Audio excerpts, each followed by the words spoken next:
Viernes séptimo del tiempo pascual. No es normal que yo haga un comentario a un evangelio pues de entre semana, ¿verdad? Pero en esta ocasión me ha parecido oportuno. ¿Por qué? Porque este texto para mí es muy significativo. Es el texto que he solido utilizar normalmente cuando me ha tocado presidir la Eucaristía de graduación de los alumnos que terminaban el bachillerato en el Colegio San Viator de Vitoria-Gasteiz. Lo elegí primero porque en una de las ocasiones en que tocaba las graduaciones era el Evangelio que tocaba. Y me pareció que era el Evangelio ideal para ese momento. ¿Por qué? En primer lugar porque Jesús ha elegido a Pedro para ser, entre comillas, muchas comillas, su sucesor. Ha elegido para que sea él el que de alguna manera garantice pues que aquello que él ha querido enseñar, aquello que ha querido mostrar con su vida, pues llega a buen puerto, ¿verdad? Y para eso Jesús, después de resucitado, le coge a solas a aquel al que había elegido y le dice, bueno, te voy a hacer el examen final para ver si te has enterado de algo de lo que os he querido transmitir. Y llama la atención porque Jesús le podía haber dicho, a ver, Pedro, me has escuchado infinidad de parábolas, dime por lo menos 3 de las que me has escuchado. O le podía haber dicho, oye, sabes que es un programa muy importante el que yo he venido a ofreceros, que es el programa de las bienaventuranzas. A ver, ¿cuáles son las bienaventuranzas? O por lo menos algunas, dime. Incluso le podría haber dicho, a ver, Pedro, os he enseñado una oración, solo una, ¿eh? A ver, recítame el Padre Nuestro. Pues no le pregunta nada de todo eso. Curiosamente, junto con la palabra, estaba los hechos de Jesús, toda su obra salvadora y de liberación, ¿verdad?, para tantas personas.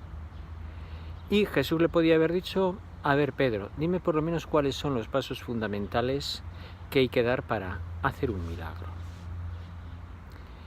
Y Pedro pues tendría que haber empezado, bueno, en primer lugar, ir atento por la vida para poder percatarse de las necesidades que tiene el prójimo.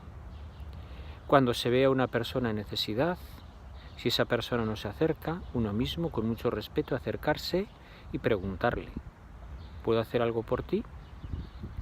Y si esa persona nos dice que sí y que es lo que podemos hacer por ella, pues en ese caso levantamos la mirada al cielo, le pedimos al Padre que por favor nos acompañe en ese momento tan importante para que la persona también por sí misma y por la fe que ella tiene, pues pueda quedar salvada, curada, cada uno, ¿verdad?, o cada persona en aquello que necesita en ese momento ser liberada.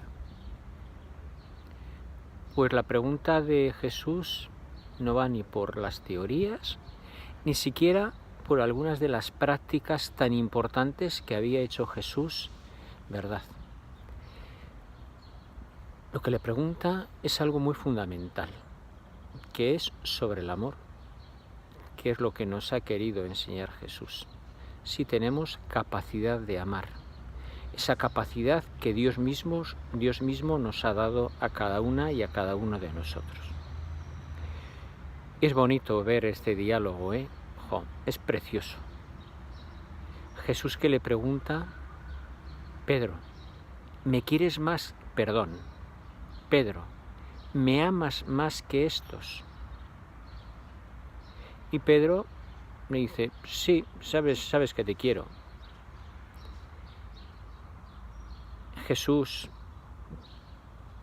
rebaja el nivel, ya no le pregunta si es más que los demás, sino simplemente le dice, Pedro, ¿tú me amas? Y Pedro le dice, sí, que yo te quiero. Y Jesús, dándose cuenta de que no se estaba enterando de nada, se pone a su nivel y le dice, bueno, Pedro, pero tú por lo menos me quieres. Y Pedro, ya desesperado, le dice, mira, Señor, hago lo que puedo, tú lo sabes, que hago lo que puedo. Y es que hay una nivelación en la exigencia y es precioso cómo Jesús se va poniendo hasta nuestro nivel para que hagamos lo que podamos. Del me amas más al me amas y finalmente me quieres.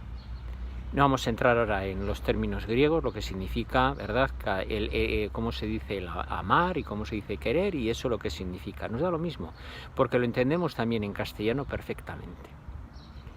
Bien, pues digo, es precioso ver cómo Jesús se va rebajando a nuestro nivel y pidiéndonos, como si fuera un mendigo, que como podamos, pero que le amemos. Pero para que no caigamos en ninguna trampa y pensemos que, ¡ay, qué bien! Pues yo ya amo a Jesús, ¿verdad? Y entonces me quedo en mis rezos, en mis oraciones, en mis jaculatorias, en todo lo que haya ido aprendiendo, incluso sin que sean oraciones ya hechas, pues yo mismo me retiro, ¿verdad?, a un lugar apartado, me pongo allí en presencia del Señor y le voy diciendo, Jesús, sabes que hago lo que puedo, sabes que te quiero, etc.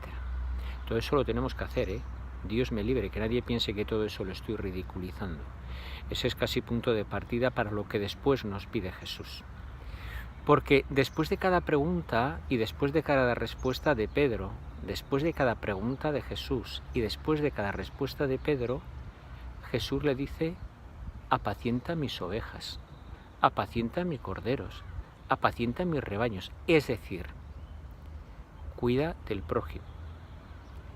El amor que le tenemos a Dios en Jesús, el amor que le tenemos a Jesús se verifica en el cuidado que tenemos por los hermanos. Eso es lo que se nos pide, eso es lo que se nos pide. Digo que este evangelio lo solía utilizar porque a continuación al alumnado que tenía allí delante, ¿verdad?, en el colegio San Viator y Castechea, les solía decir, mirar, aquí habrá gente que seáis creyentes, por lo tanto, todo el evangelio, ¿verdad?, todo el evangelio es para ti y es para mí.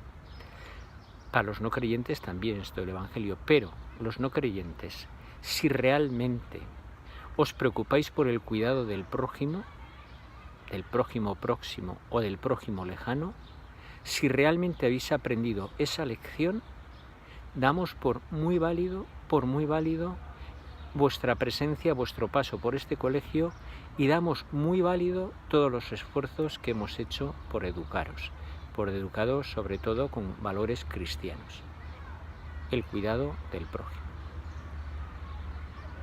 Pues ojalá, ¿verdad?, que la escuela católica sirva también para esto, para poder transmitir los valores de Jesús. Si además, de alguna manera, también con nuestra vida pues les transmitimos o les ayudamos de alguna manera a crecer en la fe, fenomenal. Pero por lo menos transmitir los valores de Jesús.